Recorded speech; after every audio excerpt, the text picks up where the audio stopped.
Hello everyone, it's Mark McGuire, November 21st, 2020, crossing over the Rubicon of the Raven. And a lot of people have been asking me over and over on what a liquidity trap is. And I'm going to explain it to you. Janessa? So, 1971, the dollar died, but what a liquidity trap is, okay, is basically when you're trapped into, you drop interest rates to zero, okay, and you extend your balance sheet, and that's exactly what the Federal Reserve did. So in 2008, this is where they set, I call it the liquidity trap, and as they print more currency, they entrench themselves deeper into the trap. So we had hard times in 2008, right? We should have felt a lot more deflation of prices falling. Well, the Ponzi scheme came through, and they started doing their quantitative easing, which is basically printing the currency, giving it to the banks for them to lend. Okay, and that will prevent the deflation. So that's why you saw prices of housing go up, prices of asset price, stock prices go back up as they print this currency. Okay, in turn, they keep interest rates at zero. Okay, well now, over time, they want to drip this off and start quantitative tightening their balance sheet. Okay, so as they quantitative tighten their balance sheet, what happens is the interest rates will start rising as they do this. Okay, now when you get a society full of debtors because they've dropped interest rates to zero, people start loaning more. Okay, now in this scenario, as they started doing this, the bond market almost blew up because we have a society full of debtors. So they had no choice but to reverse course. And what I said, my prediction in 2008 was when they start this QE program, that they will never get out of it. As Peter Schiff would say, as you enter the Roach Motel, you never leave, and you don't. Because when you have to do this, you'll do it when there's another bailout. You'll have no choice but do it to a higher height. And you saw this last September, as in when they started QTing this, interest rates started spiking, and when the bond market almost blew up, they had no choice but to reverse course and get those interest rates back down. So they don't, the interest rates don't, the debts don't blow up. So in turn, now because of COVID now, we're at 7.2 trillion. This balance sheet's going up and up and up because they're going to have to keep interest rates at zero because everybody's in debt. There's no way around this. Okay? All right, thanks, hon. All right, so this is the exact same example here, okay? So if you go back even farther, is why did they drop interest rates to zero? Well, because nobody, when times are hard, nobody's lending, right? So they drop interest rates to zero. So what does that do for society? It's pure epic socialism, right? Because if you have savers over here like Holly, Janessa, and Mark, right? If they save a lot of currency, right? In 1980, they would get 12% interest on the currency they saved. Well, now you're getting a half of 1%. But where money doesn't leave anymore, where does that go, right? All we did was shift that money over to the debtors, right? So you have Paulo, Erica, and Brian here who spend money like crazy. They used to get a mortgage for 20%, which they couldn't even afford anyways. Well, now, since it's 2.5%, they can afford it. And then everybody levers up like crazy, and you have a society all around of debtors. You can't have high interest rates because all these debt bubbles will start popping. So we're at zero bound, and there's no way around it to get that rate up. As I said right here, the debt bubbles will pop. So we're at zero bound no matter what. Now, this is a big part of the income inequality, all right? So you have people don't understand what's going on. It's like, okay, well, it's these people versus these people, but we're not seeing what's the structure of the problem, what's really going on here, right? So you look at it, worst income inequality in our history. The Federal Reserve does their QE program, as Janessa showed you, right? They inject it into the banks, right? They lend it out. Asset prices, stocks, housing prices, they go straight up. So if you have the stuff, a $100,000 house, it goes up to 110 grand. They just got $10,000 for doing absolutely nothing. But now what did you do to these people over here, right? The have-nots. $100,000, now it's $110,000. You just charge them a tax of $10,000. And that what happens is that income inequality gap keeps going and going as they print the currency, because then the price of the house will go to 130, 140, and 150 and just keep going. And you'll have all these people over here that can't afford anything. So either one or two things happens. You either get civil war, right, where these people get pissed off enough that they say, screw you, we're taking that stuff if that gap gets big enough. If not, they turn and go, I'm going to vote people in who are going to directly give me the currency, and we call it UBI or MMT, okay? So now in this scenario, what do we do, right? Everyone asks me the question. Well, first they ask me, well, when is this going to happen? And I say, I have no idea, okay? No one can know this, right? It's all based upon psychology of human behavior. And if anybody can do that, tell them to call me. Okay, so in turn, you want to buy gold, you want to buy silver. That's insurance. It's not an investment, it's an insurance policy. Physical only, not denominated into any stocks or any of that, okay? And you're going to want to sit on it, and you're going to want fixed rate debt. Okay, so if you own a house, make sure it's fixed. If it's 30 or 15, I don't care, whatever. Make sure, because if we go through this hyperinflation scenario, and the probability looks very highly that we will, that house that, let's say, is $100,000 or 110 grand, it stays there. It doesn't go anywhere, right? But the price of, you pick anything, pick a cell phone, goes from $200 to $400 to $800 to $1,000. These goods have a lot more purchasing power, right, compared to this. This is only 100 grand. So you could take something that's way more in value and trade it in and pay off your mortgage, okay? But then what happens also in these scenarios is when you buy gold and silver, as the price of my phone goes from $100 to $200, an ounce of silver goes from $10 to $1,000. So I have more purchasing power with this. Gold's even more extravagant again than that. And then if you want to go Bitcoin with 1% of your holdings, it's a speculation. I'm fine with that because the asymmetry is very good. But yeah, that's what it is. Got a question. Yep. So, going back to that initial graph about the QEs or whatnot. So hypothetically speaking, what would happen if they would have never done a QE? How would that have affected the economy back then, as opposed to what we're seeing now, and then ultimately the possibility of happening or not happening of a hyperinflation? Okay, so for one, great question. So if they wouldn't have done all their, I call it counterfeiting, because that's really what it is. Their quantitative easing is they're just counterfeiting money into existence.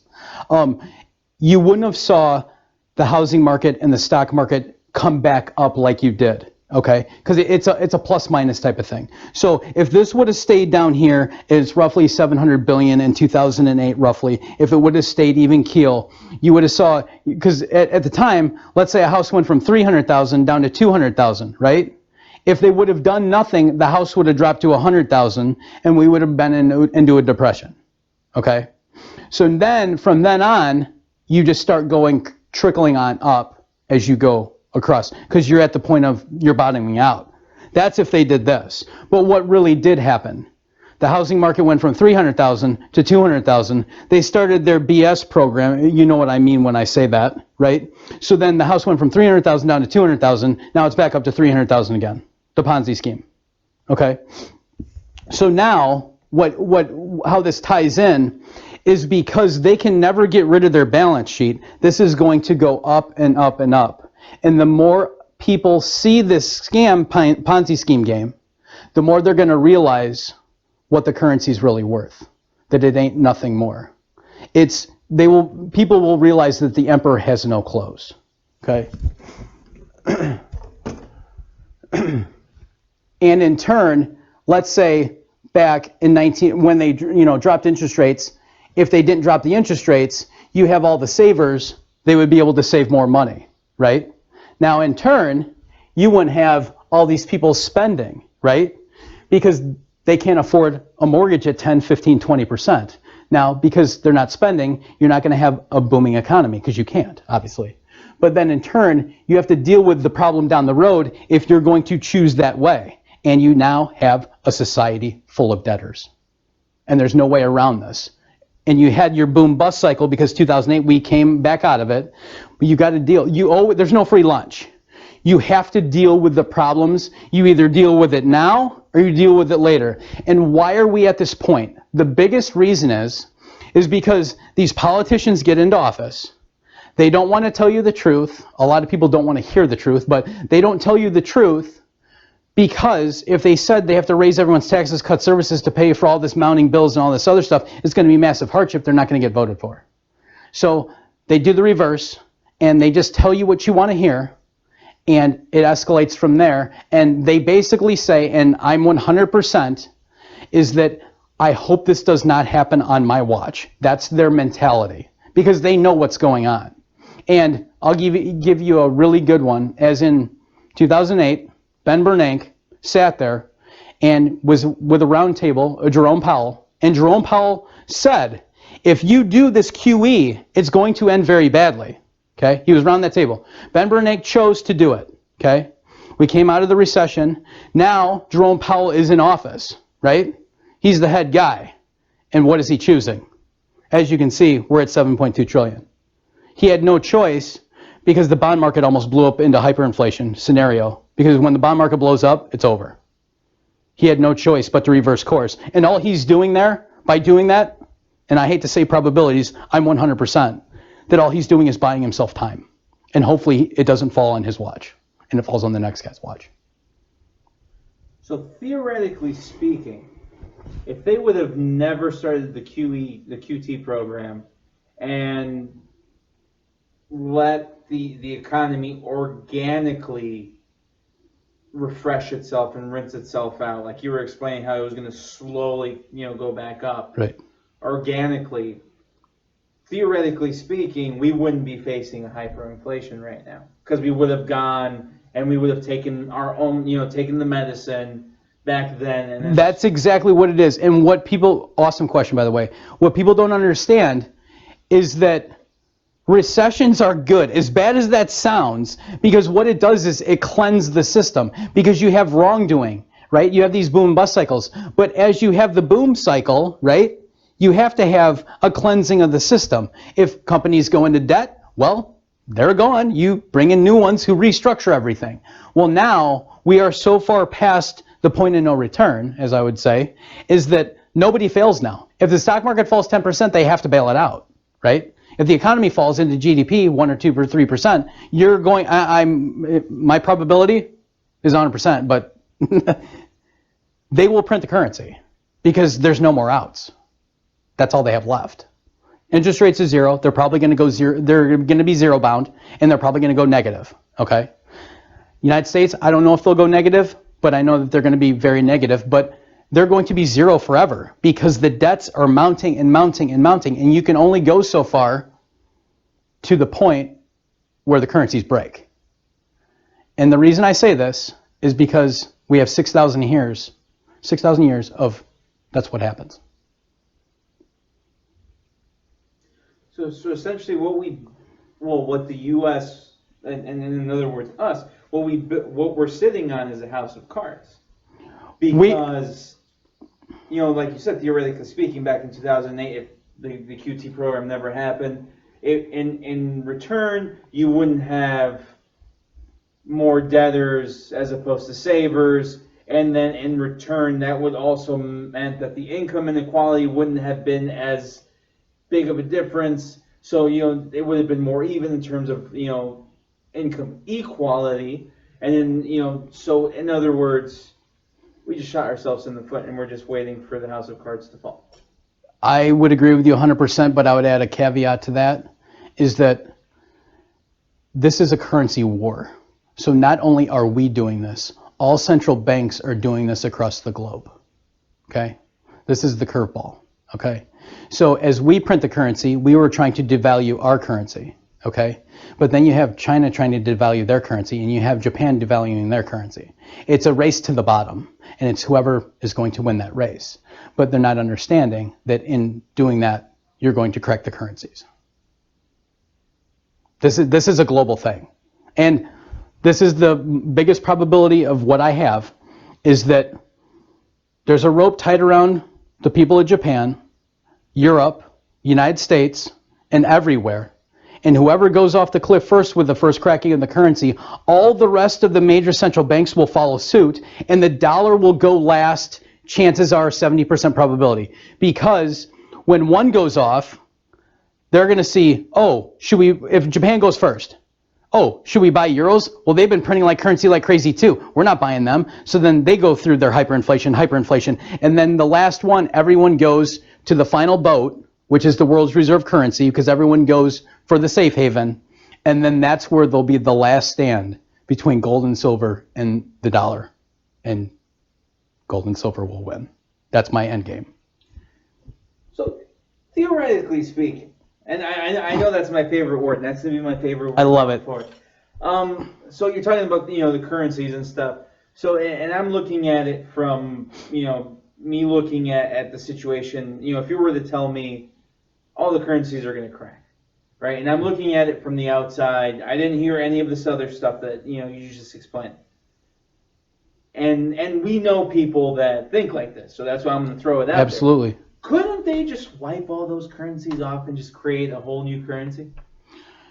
Great question. They can't do that because there's debtors, right? And you owe money to that. You owe currency to that, right? If you just wipe all the slate clean, well, what about the people that you owe to, right? You would have to have an even exchange. Well, I owe you $1,000, you owe me $1,000, so we just swipe it off. Do you see what I'm saying? But then theoretically speaking, so perfect example, China and U.S. Right. The U.S. owes China money. But, at the same time, like you said, this is a global thing, and I'm pretty sure their experts know that they're not going to admit it, but they know that eventually China's going to fall as well. So couldn't they just all agree that it would be for the better good of everybody to wipe all the debt clean and start fresh? Well, to me, it would be not wiping all the debt clean. The only way it would realistically work is if they have a restructuring of the debt. But I don't believe that nobody will do that. Nobody's going to sit down. I don't believe China politicians will sit down in the United States and go, hey, you owe us $1.5 trillion. Hey, we'll knock off this if you do this for us, blah, blah, blah, and everyone do that across the board because it's a race to devalue each other's currency. Because there will be hardship there somewhere.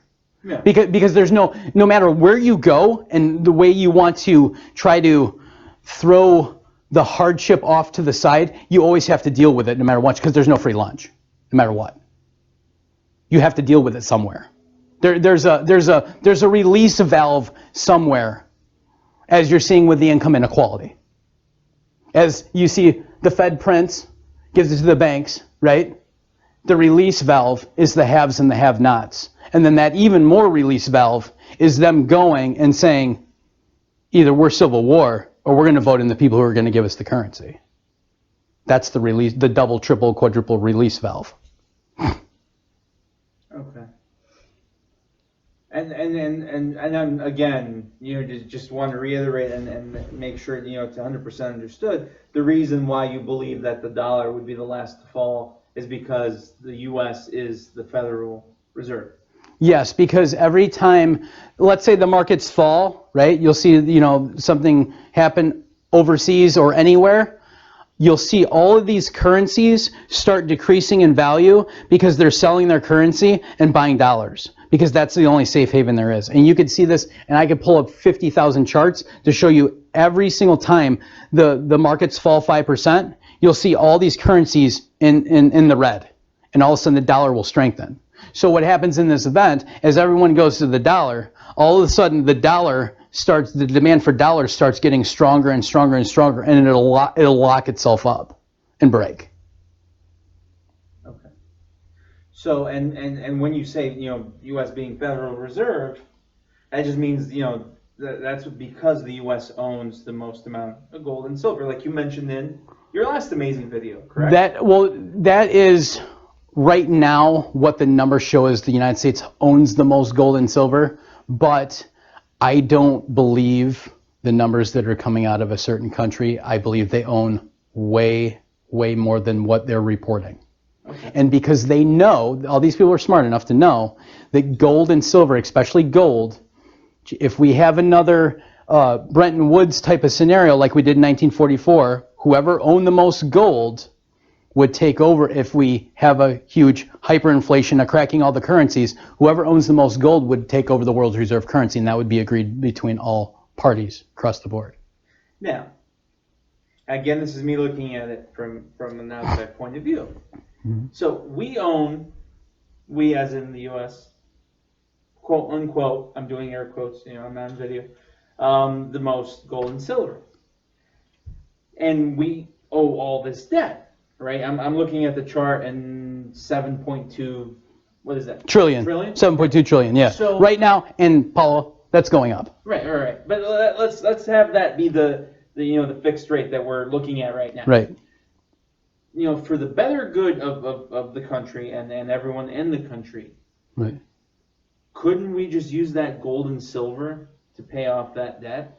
Well, so this is the balance sheet of Americans, okay? So what you would do is, right now, our debt for the country, right, is $27.6 trillion, okay?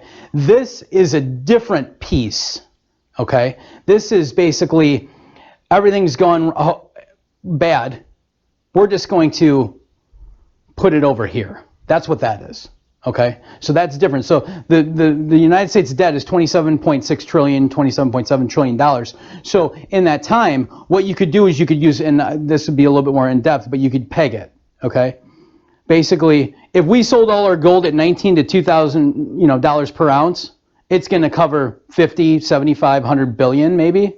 We got 27 trillion, right? So now, what the president could do, I don't think that they're going to do it, but this would prolong the inevitable, I would say, is they could go tomorrow and they could use M2, which is the money supply, okay, which is roughly 19 to 20 trillion right now, and they could go, we are going to, and I don't want to get into too detail on this, but they could go, I'm going to use 40% peg on the 19 to 20 trillion dollars, okay, and if they did that, basically tomorrow morning, when the Federal Reserve, the president announces that, gold would skyrocket per ounce. It would go up to roughly $40,000 to $50,000 at a 40% peg to the M2, because you always want to tie it to M2.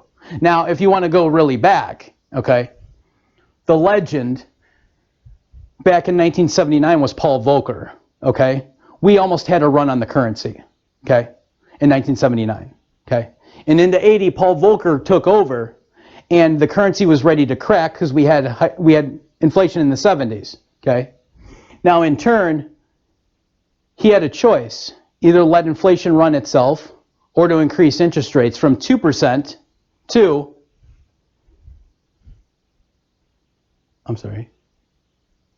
he took it to 20%. Okay, this is the CD rates, I'm sorry. I'm doing the wrong one. All right, let me go. So the rates, let me just scoot over. So the rates are 20%. So he increased them to 20%. Okay. Now, in doing that, okay, he caused us to save the dollar.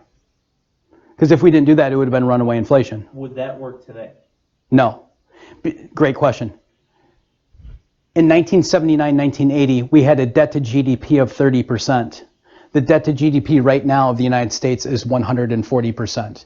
If they did that, they would basically have to, because the M2 is so high compared to 1980, they would have to increase interest rates to minimum 25 to 30% on the low end. And that would pop all these debt bubbles, because your interest payments on the 27 trillion are astronomical, where your tax revenue of your country going in to pay the bills is not even going to be a tenth of what's covering the interest payments. And then everyone would notice that, and then there would be a run on the currency. So technically, you're saying that if they wanted to go the route of switching over to the M2 and skyrocketing the gold prices, they could. Yes.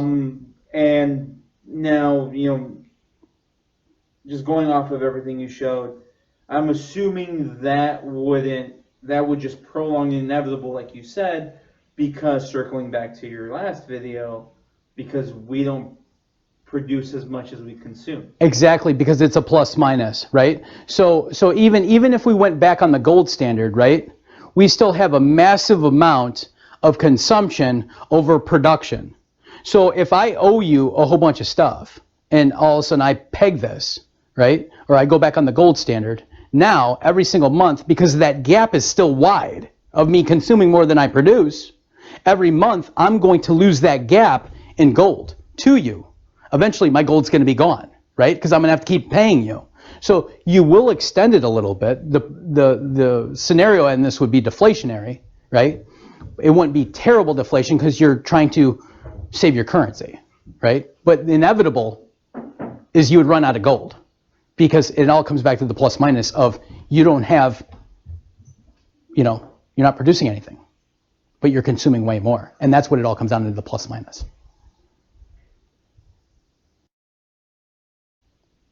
Question? Yeah. So looking back into the income inequality. Perfect example. You say if you have a company that's global, worldwide, with a super rich owner that's possibly getting close to $1 trillion. Not that we have anybody in the world like that. But theoretically, wouldn't somebody having all of those, all those pieces, those chess pieces, be a good thing? Because last, I read from a source that is actually creating more jobs. The warehouse workers and truck drivers and all those things. So how does that factor into all of this? Yeah, and so it'll initially create some jobs, right? But as this advances, the exponential of technology gets even better. Every 18 months, technology doubles. And when it keeps going exponentially, the jobs fall off compared to the jobs gained, okay? So if you look at this over here, technology is deflationary, right? 20 years ago, you could buy a camera. Now it's all on your phone. All this stuff on your phone. So you produce the cameras. Well, you don't have to now because you have it all on your phone. You don't need jobs for that anymore. So as technology gets exponentially better, you don't need workers anymore, right? So then it's deflationary, right? Well, what's happening is we should feel those deflationary forces if we had a free market. But we're not feeling those deflationary forces because the BS of the Federal Reserve is doing their Ponzi scheme, and they're coming in and printing the currency. As you can see, the bucket here, there's water in it, let's say, and all of a sudden, the deflationary forces, all of a sudden, the Fed pours in the currency to fill the bucket back up. But what happens is, exponentially, as this is a good one for you. So if you take the thickness of this paper, right, and you fold it like this, then you fold it again, the thickness, you fold it again, and you do this 50 times. How thick would that paper be? Anyone? 3 feet. Okay, Paulo?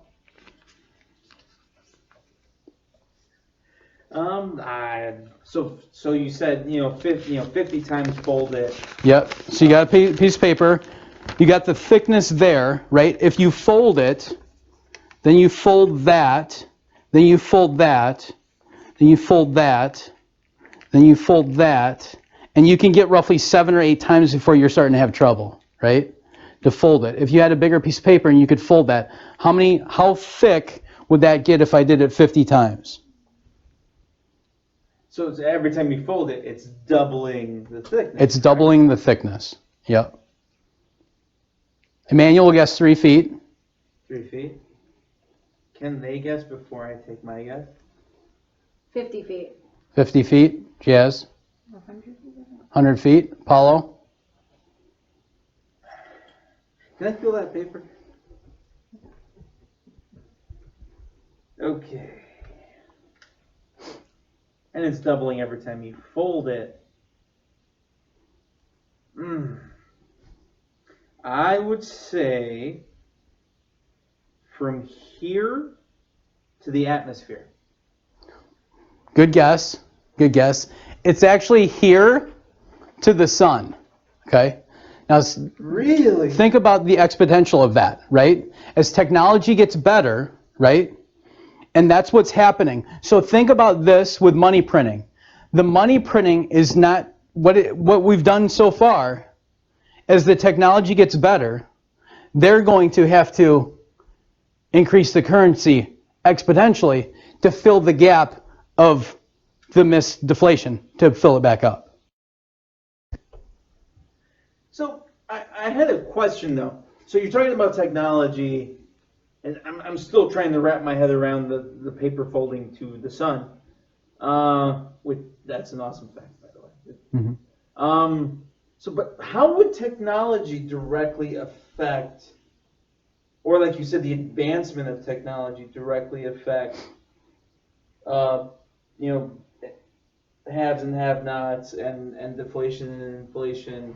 Because as the technology gets better, artificial intelligence will take over the jobs. You won't have, people driving you anywhere to pay them, right? And it just exponentially everywhere. It'll be drones coming over to drop packages off or wherever it's at. But as that goes, so those people are out of work, where do they go? Who knows, right? Well, we do know, because they'll have unemployment by printing the currency. And this goes exponentially everywhere.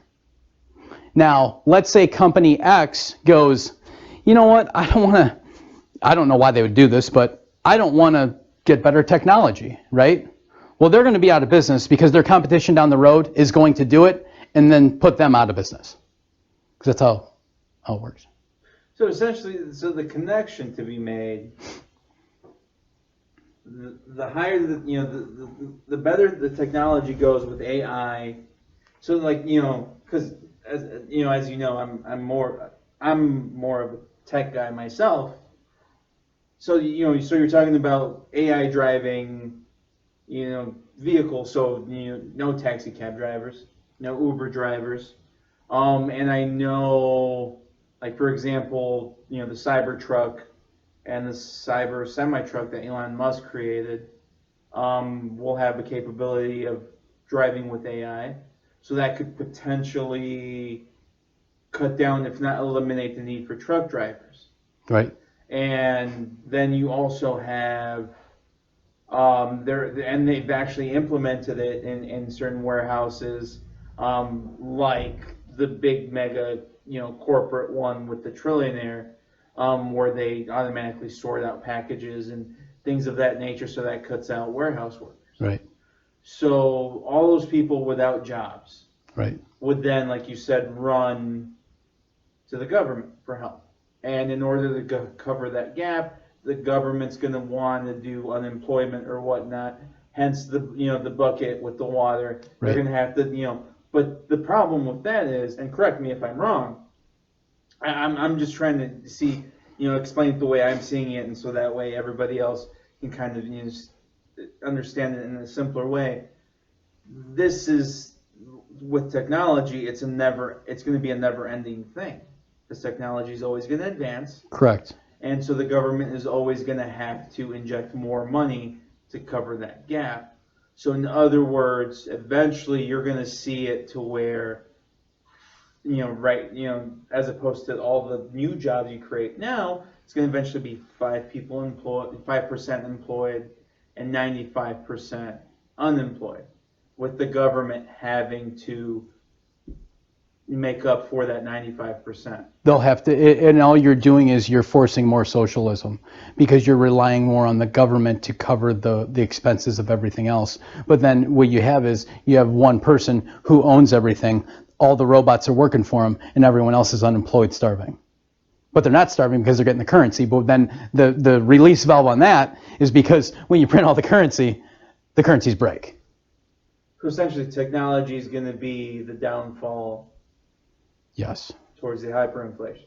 Yes. So that's one of the catalysts. Yes. And so okay. Here's the thing. So the more they do their printing, the more, and here's the release valve, right? So the Federal Reserve prints the currency, their BS, Ponzi scheme. They put it in the banks. Then the banks go and they force up stock prices, asset prices. Well, those stock prices are the prices of the technology stocks. So now they have more money, currency, let's say it. And in turn, they can spend more money to make the technology even better quicker, okay?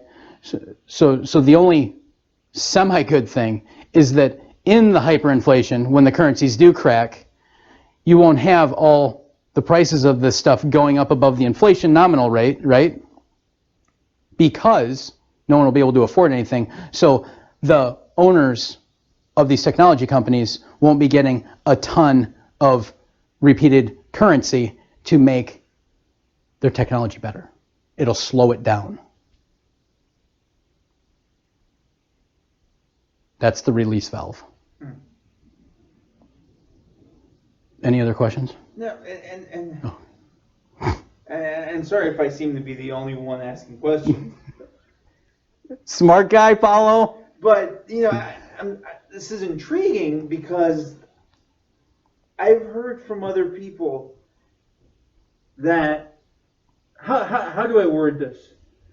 Yes, you're dislocating certain career paths and truck drivers, warehouse workers, but wouldn't technology also open up other career opportunities? Well, and that's the thing. It's okay. So what you're doing really is you're going, okay, I just lost 100 drivers, let's say.